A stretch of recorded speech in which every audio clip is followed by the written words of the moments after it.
Hey everyone. I always thoroughly enjoy the contributions to the Financial Post or the National Post by Terence Corcoran. I hope I'm pronouncing his name properly, his last name in particular. And as you're probably aware, I've referenced many of his articles in the past when I'm covering particular topics or issues.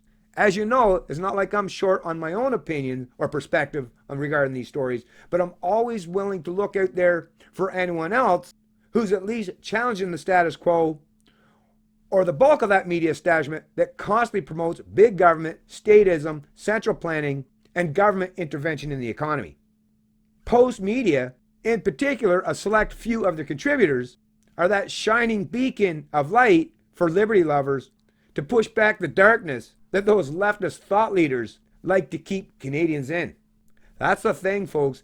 If the education system is failing you, your next best hope are those in the news and media. And in Canada, you're being failed by a majority of them, which is why people like myself have chosen to step up the plate and fill that void. Headline of the Financial Post, Terence Corcoran, Unfund the CBC, Canada's Pravda and National Enforcer of Truth. The idea the CBC is an essential disseminator of some higher truth is the starting point for a national campaign for more government funding of journalism.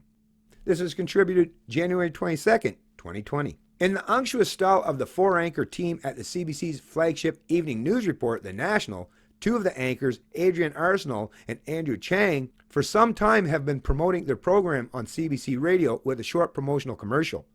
One expects a commercial to be self-promoting, but this one gets a little too enthusiastic when Chang tells listeners that the National's role is to assure you that you always know the truth. Catherine Tate, the public broadcaster CEO, said last year that the CBC will be a beacon for truth and trust in the face of an information disorder cacophony that puts our democracy and the respect for different perspectives at risk. The truth, respect for different perspectives. Not to get too deep into philosophy, but the concept of truth is not something that most philosophers would associate with daily television news or any other form of journalism. As Aristotle put it, 384 to 322 BC, to say of what is that it is not, or of what is not that it is false. While to say of what is that it is, and of what is not that it is not, is true. Or to rewrite Thomas Aquinas, daily journalism is said to be true when it conforms to the external reality. But since scores of journalists present half a dozen versions of external reality in different media on a daily basis, there is, ipso facto, no truth to be observed. There was no truth in the official Soviet Union newspaper Pravda, which means truth in Russian, before it stopped publishing in 1996. This is not to suggest that the CBC is totally beholden, Soviet-style, to the government of Canada or the Liberal Party or any other power center, although its leftist leaning and statist biases are well documented. Are they ever?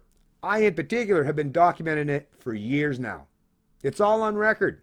It's all backed up on multiple drives and can't be denied and will be here for the foreseeable future or for historians if they ever need that information. What else but CBC Radio would dedicate 35 minutes to an uninterrupted interview as the Sunday edition did last weekend with Linda McQuaig, the Toronto leftist author of a new book titled The Sport and Prey of Capitalists. The book's title says it all, and the host of the show, Michael Enright, lapped it all up, as is his predilection. As William Watson wrote on this page not too long ago, the CBC's Sunday edition is Canada's official portal into utopian socialist ideas from around the world. And Enright is the host, for whom all social change since the Paris Commune of 1870 has been downhill. And that I can definitely verify and validate in terms of what I've listened to myself. Just listen to the Sunday edition sometimes, folks. It's non-stop Marxism, or the promotion of collectivism, aka socialism or communism.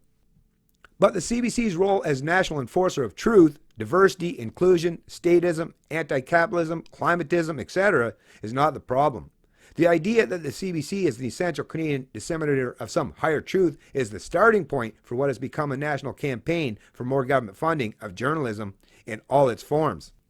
As the CBC's license comes up for renewal later this year, the corporation's $1 billion in annual government funding, its spending on digital media, and its self-appointed role as guardian of journalistic truth will be seized as a rationale for expanding government involvement in all journalism, not just CBC journalism. The arguments have already been used to support the government's $600 million bailout of newspapers and other media caught in the digital industrial revolution. The reasoning is this. Technology is upsetting the media industry, and since CBC is getting government money to fight the tech giants, then other media players should get the same kind of work. Far too many media corporations, citing the CBC as both a model and a threat, have joined the campaign to support state involvement in the media business. One reason is that the CBC is almost certainly using parts of its government broadcasting grants to enter the digital industry in competition with private sector. A CRTC release last June reported that the CBC will not disclose its spending of government money on digital activities in competition with private companies. In all, 19 private media companies reported total spending of $233 million in 2018. The CBC did not report a number, although it alone may be spending $100 million or more annually to compete with the 19. Ottawa's creeping entry into journalism is already underway. On December 20th, virtually Christmas Eve, News Media Canada, an industry association that includes Post Media Network, publisher of the National Post, announced government-paid funding of 105 journalists working in 94 news organizations. The funding is part of a $10 million a year local journalism initiative set up by the Liberals in 2018 to support civic journalism. A few days later, News Media Canada called for a second round of applicants for government subsidies. This is just the beginning. The private commercial media journalism calls for government backing, using the CBC and big tech as the rationale, continue to increase in volume. The idea of government-funded journalism, including newspapers, is not new in Canada. It was an active concept in 2003 when the threat of the internet had not yet materialized. As I said then and since, Canada should be removing government control over other media, not expanding it to newspapers. There is no justification for government involvement in any element of journalism. Well, especially and particularly considering the whole point of journalism and news institutions is to challenge the narrative of the politicians, of the ruling class, of those who function and work in government. That is the whole point. So if the government is what's feeding these people, is what's giving them the paycheck, where is the incentive for them to hold government to account? They're not going to bite the hands that feed them. CBC is the perfect and classic example of that in this country. And as Terrence is alluding to here, the more you spread that wealth around by plundering the taxpayer or people like myself to pay, that's the thing, you're forcing me to pay for and subsidize the people I'm in competition with. Meanwhile, I make no money and basically have no income for all the work and effort I put in to challenge the propaganda and the narratives espoused by those in the CBC or their other media mouthpieces, who are big proponents of the state and big government. This is unfair and should be downright illegal. Others who believe in CBC truth say Ottawa should merely reform the public broadcaster, maintain public funding, but remove its ability to accept private advertising. David Skoke, the editor-in-chief of The Logic, an online news site, said recently that the CBC is no longer simply a broadcaster. It is a platform for truth in journalism. In a letter this week to his subscribers, Skoke referred to the CBC's importance to Canada's collective truth. There is no such thing as Canada's collective truth. A ban on advertising on CBC does not change the principle. The government has no business in the newsrooms of the nation. Well said, Terrence. Collective truth. I know when they talk about the truth, we all know that there are people that disagree with them. 100%. I'm just one of them. Terrence is one of them. So where's this collective truth? Why are we, as the minorities, as individuals, overwritten or overridden? Why is everything that we believe ignored or suggested to be aligned with the hacks of the CBC? When that couldn't be any further from the truth. This is the problem with collectivism or a one-size-fits-all, which is what government's all about.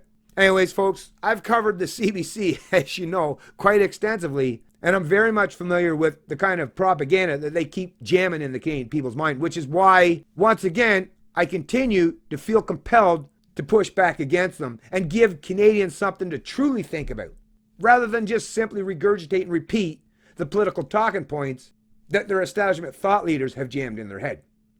I try my best, as with a few other Canadians out there, such as Terrence, but we're definitely fighting an uphill battle and seem to be on the losing end at this particular point. It's Canadian Libertarian, and I love liberty.